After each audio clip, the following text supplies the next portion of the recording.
Chapter 35. Then God said to Jacob, "Go up to Bethel and settle there, and build an altar there to God, who appeared to you when you were fleeing from your brother Esau." So Jacob and his household and all who were with him So Jacob said to his household and to all who were with him, "Get rid of the foreign gods you have with you. Purify yourselves and change your clothes, and then come back and let us go up to Bethel, where I will build an altar to God, who answered me in the day of my distress, and who has been with me wherever I have gone." So they gave Jacob all the foreign gods and the rings in their ears, and Jacob buried them under the oak at Shechem. And then they set out, and the terror of God fell on the towns all around them, so that no one pursued them. Jacob and all the people with them came to Luz, that's Bethel, in the land of Canaan. There he built an altar, and he called the place El Bethel, because it was there that God revealed himself to him when he was fleeing from his brother. Now Deborah, Rebekah's nurse, died and was buried under the oak outside of Bethel.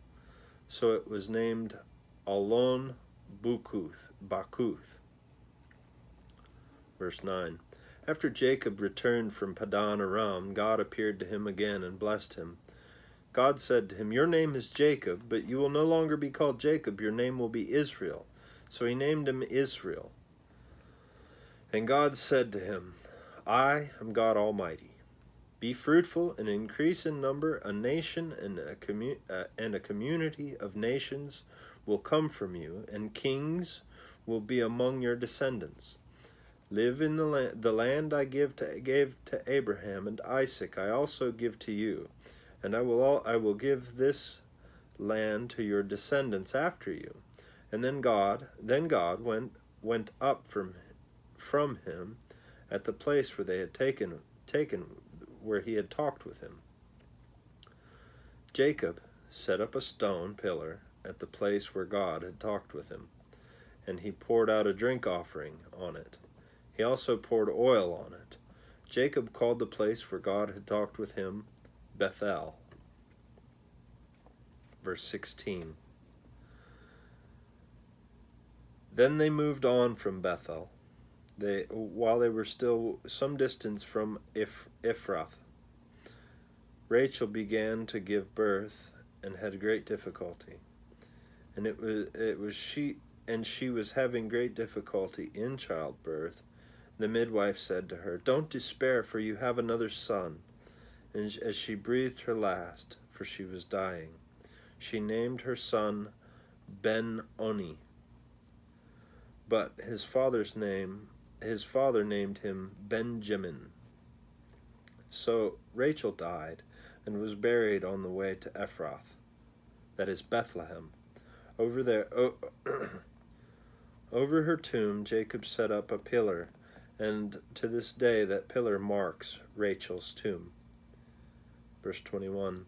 Israel moved on and pitched his tent beyond Migdal Eder. While Israel was living in that region, Reuben went and slept with his father's concubine Bilhah, and Israel heard of it. Jacob had 12 sons, the sons of Leah. Reuben, the firstborn of Jacob, Simeon, Levi, Judah, Issachar, and Zebulun. The sons of Rachel, Joseph and Benjamin. The sons of Rachel's servant Bilhah, Dan and Naphtali. The sons of Leah's servant Zilpah, Gad, and Asher.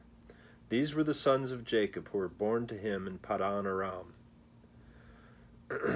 Jacob came home to his father Isaac in Mamre, near Kirhath Arba, that is Hebron, where Abram and Isaac had stayed. Isaac lived 180 years, when he breathed his last and died, and was gathered to his people, the old and full of years, and his sons Esau and Jacob buried him. Chapter 36. This is the account of the family line of Esau, that is Edom. Esau took his wives from the women of Canaan, Adah, daughter of Elon the Hittite, and Oholibamah, daughter of Anah, and the granddaughter of Zibeon the Hivite. Also Basemath, daughter of Ishmael, and sister of Nebaioth. Adah bore Eliphaz to Esau. Basemath bore Ruel, and Olibamah bore Yush,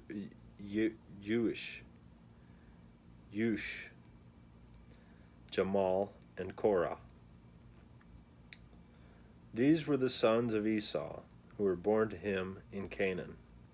Esau took his wives, and his sons and daughters, and all the members of his household, and as well as livestock, and all other animals, and all the goods he had acquired in Canaan, and moved to a land some distance from his brother Jacob.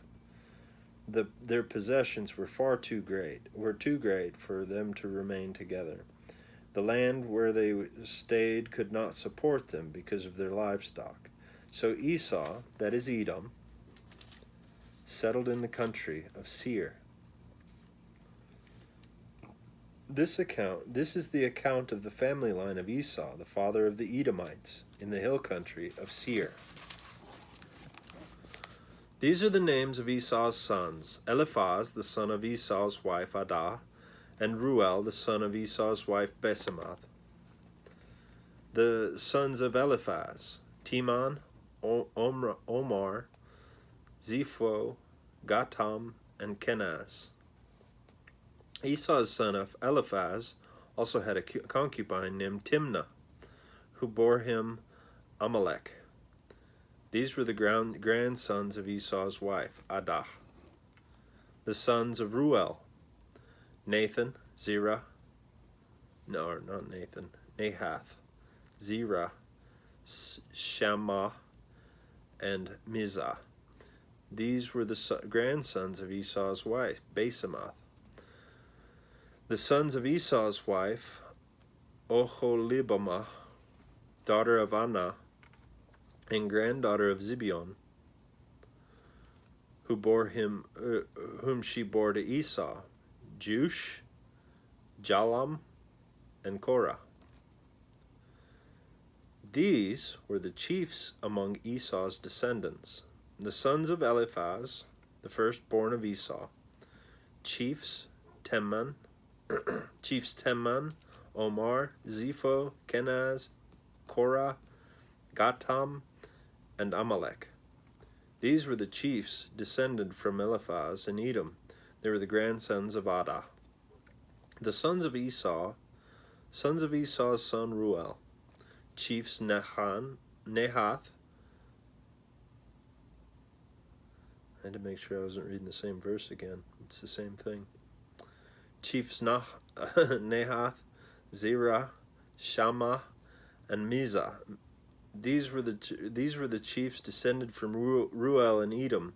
They were grandsons of Esau's wife Basemath. The sons of Esau's wife Oholibamah,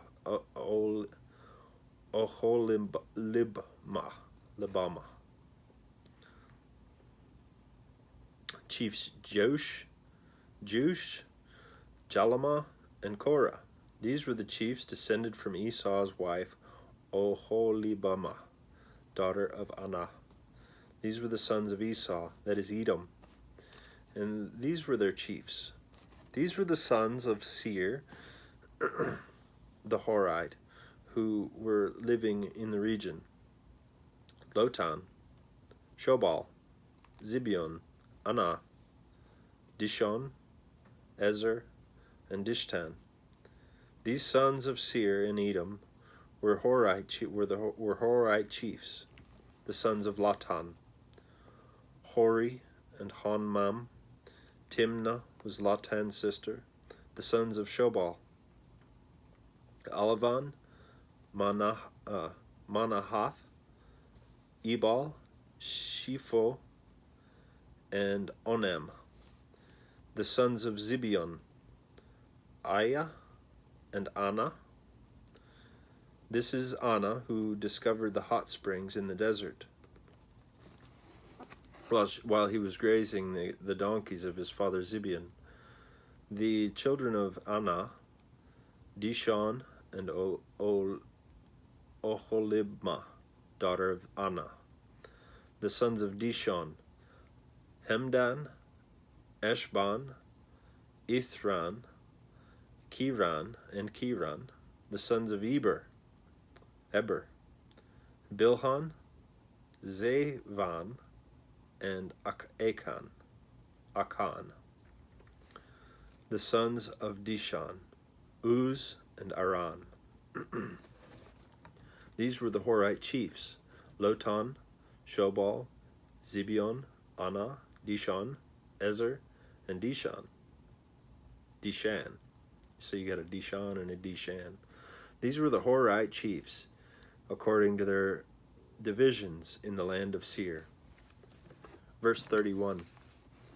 These were the kings who reigned in Edom before any Israelite king reigned. Bela, son of Beor, became king in Edom. His city was named Dinhabah. When Bela died, Jobab, the son of Zerah from Bozrah, succeeded him as king. And then Jobab died. Husham, from the land of the Temanites, succeeded him as king.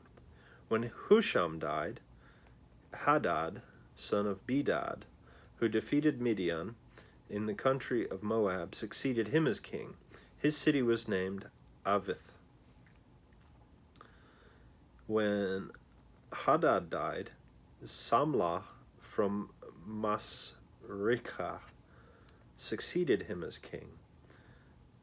When Salmah died, Shaul from Rehoboth on the river succeeded him as king. When Shaul died, Baal-Hanan, son of Akbor, succeeded him as king. When Baal-Hanan, son of Akbor died, Hadad succeeded him as king. His city was named Pau. His wife's name was Mechet Abel, daughter of Matred, the daughter of Me-Zahab. Verse 40. These were the chiefs descended from Esau by name, according to their clans and regions: Timnah, Alve,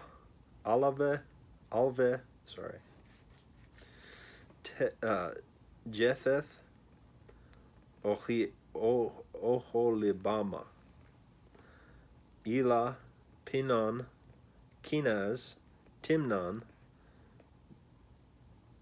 Mibzar, Magdiel, and Irem. These were the chiefs of Edom, according to their settlements in the land that they occupied. This is the family line of Esau, the father of the Edomites. This is all just to get us ready for 2 Chronicles. There's 9 chapters of genealogy, and we're going to read them all. Jacob, okay, now we're in verse 37. Jacob lived in the land where his father had stayed, the land of Canaan. The land is the account of Jacob's family line. Joseph, a young man of 17, was tending the flocks with his brothers, the sons of Bilhah, the sons of Zilpah, and his father's wives, and he brought their father a bad report about them. Now Israel loved Joseph more than any of the other sons, because he had been born to him in his old age, and he had made an ornate robe for him. When his brothers saw that their father loved him more than any of them, they hated him and could not speak a kind word to him. Joseph had a dream, and when he told it to his brothers, they hated him all the more. He said to them, "Listen to this dream I had. When we were binding sheaves of grain out in the field, and when suddenly my sheaf arose and stood upright, while your sheaves gathered around mine and bowed down to it." His brothers said to him, "Do you intend to reign over us? Will you actually rule over us?" And they hated him all the more because of this dream that he and what he had said. Verse 9. Then he had another dream, and he told it to his brothers. "Listen," he said, "I had another dream, and this time the sun and the moon and the star and 11 stars were bowing down to me." When he told his father as well as his brothers, his father rebuked him and said, "What is this dream you had? Will your mother and I and your brothers actually come and bow down to the ground before you?" His brothers were jealous of him, but his father kept the matter in mind. Verse 12. Now his brothers had gone down to graze their father's flocks near Shechem, and Israel had said to Joseph, As you know, your brothers are grazing the flocks near Shechem. Come, and I'm going to send you to them."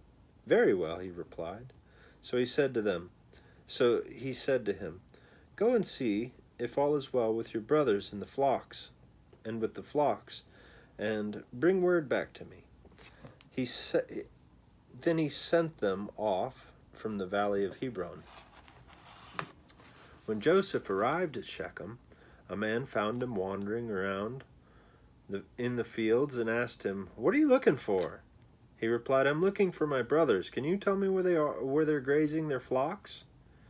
"They have moved on from here," the man answered. "I heard them say, let's go to Dothan." So Joseph went after his brothers and found them near Dothan. But they saw him in the distance, and before they could reach him, they plotted to kill him. "Here comes that dreamer," they said to each other. "Come now, let's kill him and throw him into one of these cisterns, and say that a ferocious animal devoured him, and then we'll see what comes of his dreams." When Reuben heard of this, he tried to rescue him from their hands. "Let's not take his life," he said. "Don't shed any blood. Throw him into the cistern in the wilderness, but don't lay a hand on him."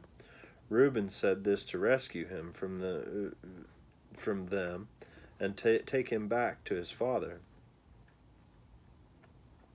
Verse 23. So when Joseph came back to his brothers, they stripped him of his robe, the ornate robe he was wearing, and they took him and threw him into the cistern. The cistern was empty. There was no water in it. As they sat down to eat their meal, they looked up and saw a caravan of Ishmaelites coming from Gilead. Their camels were loaded with spices, balm, and myrrh, and they were on their way to take them down to Egypt. Judah said to his brothers, "What will we gain if we kill our brother and cover up his blood? Come, let us sell him to the Ishmaelites, and do not lay our hands on him. After all, he is our brother, our own flesh and blood." His brothers agreed. So when the Midianite merchants came by, his brothers pulled up Joseph out of the cistern and sold him for 20 shekels of silver to the Ishmaelites, who took him to Egypt. When Reuben returned to the cistern and saw that Joseph was not there, he tore his clothes. He went back to his brothers and said, "The boy isn't there. Where can I turn now?" Then they got Joseph's robe and slaughtered a goat, and they dipped a robe in the blood. And they took the ornate robe back to their father and said, "We found this. Examine it to see whether it's your son's robe." He recognized it and said, "It's my son's robe. Some ferocious animal has devoured him. Joseph has surely been torn to pieces. Then Jacob tore his robes, put on sackcloth, and mourned his son for many days. All his sons and daughters came to comfort him, but he refused to be comforted. "No," he said, "I will continue to mourn until I join my son in the grave." So his father wept for him. Meanwhile, the Midianites sold Joseph in Egypt to Potiphar, one of the Pharaoh's officials, the captain of the guard. Chapter 38. At that time Judah left his brothers and went down to stay with a man of Adullam named Hira. There Judah met the daughter of a Canaanite man named Shua. He married her and made love to her. She became pregnant and gave birth to a son who he named She conceived again and gave birth to a son named Onan. She gave birth to still another son and named him Shelah. It was at Kizib that she gave birth to him. Judah got a wife for his firstborn, and her name was Tamar. But Judah's firstborn, was wicked in the Lord's sight, so the Lord put him to death. Then Judah said to Onan, "Sleep with your brother's wife, and fulfill your duty to her as a brother-in-law to raise up offspring for your brother." But Onan knew that the child would not be his, so whenever he slept with his brother's wife, he spilled his semen on the ground to keep from providing offspring for his brother. What he did was wicked in the Lord's sight, so the Lord put him to death also. Judah then said to his daughter-in-law, Tamar, "Live as a widow in your father's household until my son Shelah grows up." For he thought, "He may die too, just like his brothers." So Tamar went to live in her father's household. Verse 12.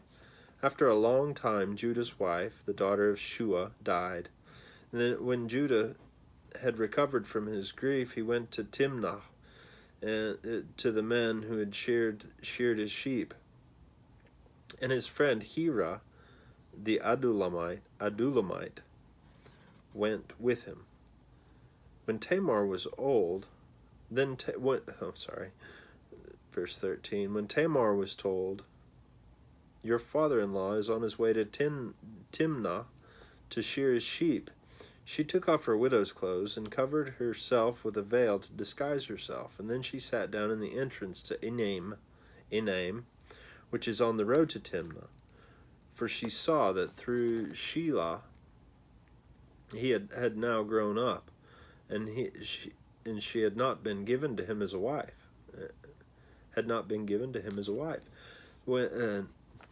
When Judah saw her, he thought she was a prostitute, for she had covered her face, not realizing she was his daughter-in-law.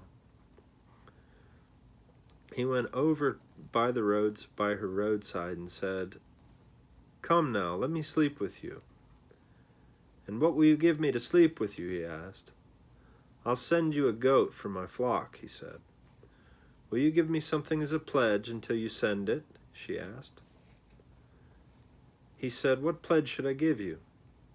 "Your seal and its cord, and the staff in your hand," she answered. So he gave them to her, and he slept with her. She became pregnant by him.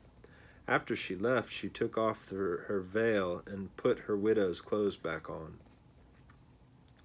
Meanwhile, Judah sent the young goat by his friend Adullamite in order to get his pledge back from the woman, but he did not find her. Then he asked the men who lived there, "Where is the shrine prostitute who is beside the road at Enaim?" Hasn't been any shrine prostitute here," they said. So he went back to Judah and said, "I didn't find her. Besides, the men who lived there said, 'There hasn't been any shrine prostitute here.'" And then Judah said, "Let her keep what she has, or she will become a laughing stock. After all, I did send her this young goat, but you didn't find her." About 3 months later, Judah was told, "Your daughter-in-law Tamar is guilty of prostitution, and as a result, she's now pregnant." Then Judah said, "Bring her out and have her burned to death." As she was being brought out, she sent a message to her father-in-law. "I am pregnant by the man who owns these," she said. And she added, "If you recognize whose seal and whose cord and staff these are." Judah recognized them and said, "She is more righteous than I. And since I wouldn't give her my son Shelah, and he did not sleep with her again." When the time came for her to give birth, there were twin boys in her womb. She was giving birth, and one of them put out his hand, so the midwife took a scarlet thread and tied it on his wrist, and said, "This one came out first." But when he drew back his hand, his brother came out, and she said, "This is how you have broken out." And he was named Perez. Remember that. That's important. And then his brother, who had the scarlet thread on his wrist, came out, and he was named Zerah. Chapter 39. Now Joseph had been taken down to Egypt. Potiphar, an Egyptian, who was one of Pharaoh's officials, the captain of the guard, brought him from the Ishmaelites who had taken him up there.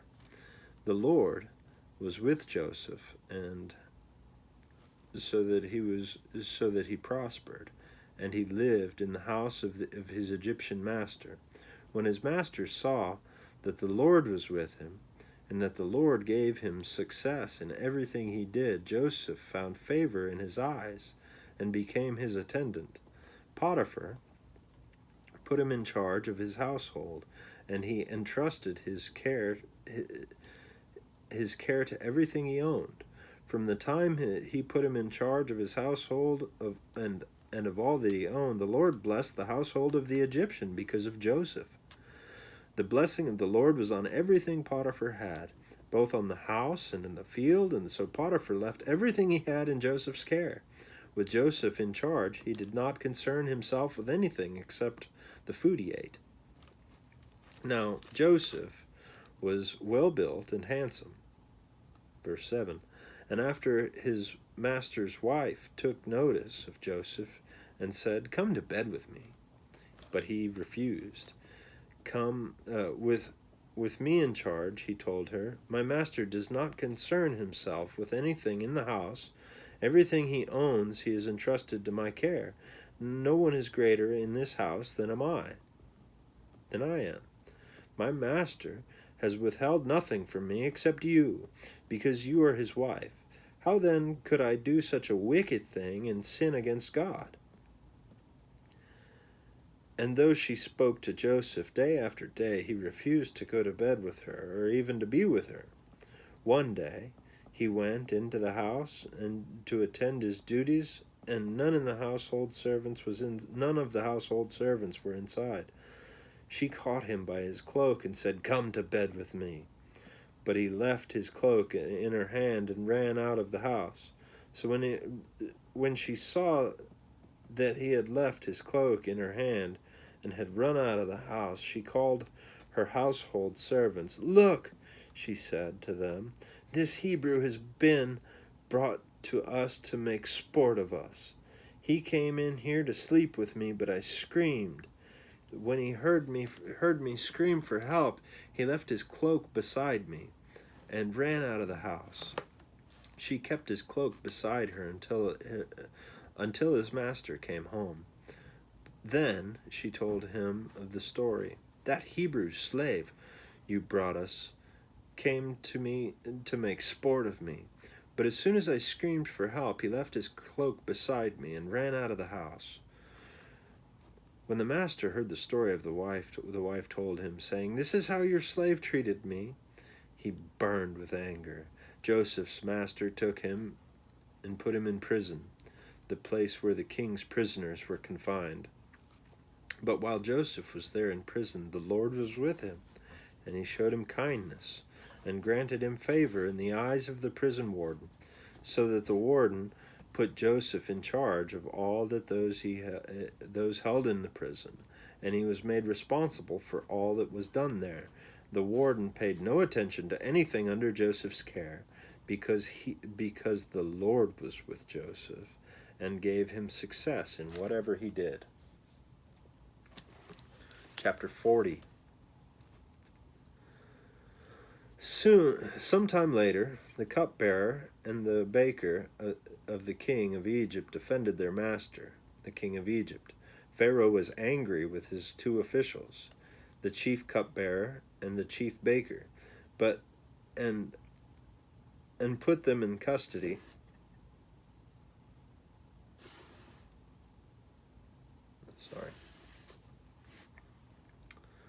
I'm trying to upload this, taking forever. Sometime later, the cupbearer and the baker and the king of Egypt defended their master and the king of Egypt. Pharaoh was angry with his two officials and the cupbearer and the chief baker, and put them in custody of the house of the captain of the guard, in the same prison where Joseph was confined. The captain of the guard assigned them to Joseph, and he attended them. After they had been in custody for some time, each of the two men, the cupbearer and the baker of the king of Egypt, who were being held in prison, had a dream the same night, and each dream had a meaning of its own. When Joseph came to them the next morning, he saw that they were dejected. So he asked Pharaoh's officials, who were in custody with him in his master's house, "Why do you look so sad today?" "We both had dreams," they answered, "but there is no one to interpret them." Then Joseph said to them, "Do not interpretations belong to God? Tell me your dreams." So the chief cupbearer told Joseph his dream and said to him, "In my dream I saw a vine in front of me, and on the vine were 3 branches. As soon as it budded and it blossomed, and its clusters ripened into grapes." Verse 11. "Pharaoh's cup was in my hand, and I took the grapes and squeezed them into Pharaoh's cup and put the cup in his hand." Verse 12. "This is what it means," Joseph said to him. "The 3 branches are 3 days. Within 3 days, Pharaoh will lift up your head and restore you to your position, and you will put Pharaoh's cup in his hand, just as you used to do when you were his cupbearer. But when all goes well with you, remember me and show me kindness. Mention me to Pharaoh and get me out of this prison. I was forcibly carried off from the land of the Hebrews, and even here I have done nothing to deserve being put in a dungeon." Verse 16. When the chief baker saw that Joseph had given a favorable interpretation, he said to Joseph, "I too had a dream. On my head were 3 baskets full of bread. The top basket were all kinds of baked goods for Pharaoh, but the birds were eating them out of the basket on my head." "This is what it means," Joseph said. "The 3 baskets are 3 days. Within 3 days, Pharaoh will lift off your head and impale your body on a pole, and the birds will eat away your flesh."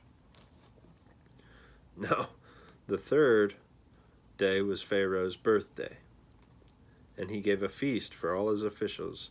He lifted up the heads of the chief cupbearer, and he lifted up the heads of the chief cupbearer and the chief baker in the presence of his officials. He restored the chief cupbearer to his position, so that once again he put the cup into Pharaoh's hand. But he impaled the chief baker, just as Joseph said to him in his interpretation. Verse 23. The chief cupbearer, however, did not remember Joseph. He forgot him.